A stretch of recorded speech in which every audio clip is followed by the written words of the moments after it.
So yeah, where I'm at with this engine drama is that I don't really care. What do you think about the latest Godot community issue? I think it's probably a little bit overblown, you know? It was a Twitter post. Like, yeah, man, it's a Twitter post, dude. Like, who cares? The backer fund even blocked. I wonder if this engine gets support. I mean, there was one guy that withdrew his funding. It was 100 euros a month. It's not a big deal. And you've got to remember that Godot is open source, so it can never really be killed. At some point, it received no funding, and probably for a really long time, it received no funding, and it was still able to grow to a point that it is now. Because as long as there's a user base, and the user base wants the product to improve, then it's going to. So the funding doesn't really matter in the grand scheme of things. If the funding was completely kneecapped, who are the big funders? If they like pulled out their money, it's going to make a difference because obviously there are people who are paid to work on the engine. But at the end of the day, a lot of the people that do the work on the engine are unpaid volunteers that do it because they love the engine and they love open source. So, you know, if those people are affected by this and decide to like withdraw their support in terms of their free labor that they contribute, that hurts the engine way more than funding, like actual money, I think. We can still make games together. After all the crap over the last few days with Godot, I'm considering switching. Why though?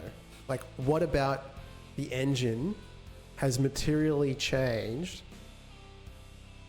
Like, tell me that, because I don't understand all this hubbub about like a Twitter post. Like, the engine is still the engine. Like, the overall tool is still the tool that we can use. Nothing about this has changed, and nothing about what happened on Twitter like is going to matter in regards to the engine and its direction. So like, why should you change? Like, I just don't get it. The posts weren't bad. No, the posts were fine. I think the problem is the banning, right? Like the over the top banning. But like, even then, like, I have a hard time even caring about that because it's the internet, bro. It's like, you're gonna get banned sometimes. It's not, to me, like, it's I mean, maybe it's me, like maybe it's because I'm a little bit older. I mean, a lot of these guys are old too, but like, so like, I don't care for like the joke, even the post that they made, I thought was funny. When I looked at it, I'm like, that's objectively funny to me, but like a lot of people don't like that, and that's fine too. Like, whatever, man. I think it just depends on the person. Like, I'm not fazed by people having different opinions to me, because I grew up in a very conservative household. So like, for me, it's like, you can think different things. It's fine.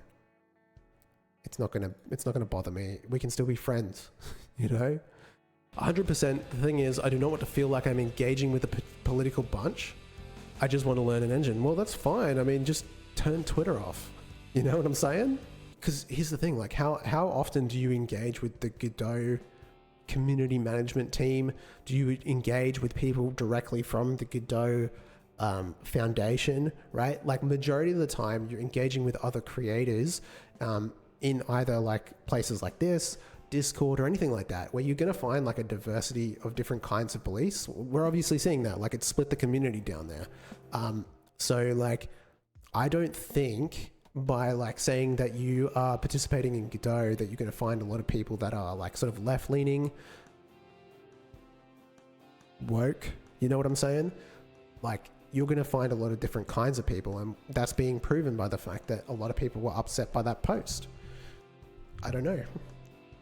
I'm not deterred by it. Like, it's not going to make me switch, that's for sure. That would be ridiculous, in my opinion. Wait, the backlash isn't from the Godot community, it's from edgy alt-right gamers and all engines are woke because most creative people are liberal. Yeah, like, if your concern is that you don't want to be political and just do game jet, like just make games, then why are you even thinking about it? And then there was people making posts. There was a guy that was like, is this going to affect the launch of my game? I was like, come on, bro. No one, I mean, no one cares. No, it's just not that important. The guy that made Road to Vostok really spent 600 hours because the Unity runtime fee. I guess the counter to that would be like, the Unity runtime fee directly affects his revenue. All right, he doesn't care about politics. I don't think most of us do. Like, I don't care. I mean, I have obviously opinions, but like whatever. I think it's him. He spent about 600 hours porting and learning Godot. He talks about it in his devlog. Yeah, he definitely changed it over to Godot, which is pretty amazing. But I guess, yeah, people will change when there is like a monetary reason. Or like, I mean, some people will stop using Godot, or some people will say they'll stop using Godot because of this like community thing. But like, I don't think so. Like, who cares? But I guess some people, I don't know. Some people care. I don't. I guess that's the conclusion. I don't think like a vast majority of the people who create for Godot aren't going to stop creating for Godot because of this. It's not going to stop them.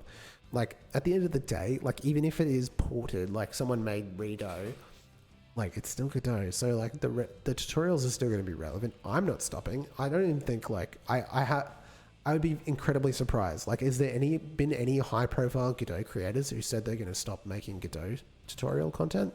Or like even just Godot content? Like, has there been anyone that's like got over 5,000 subscribers, or even just like, let's say 1,000 subscribers that said they're going to stop making Godot content? Because I'd be surprised, to be honest.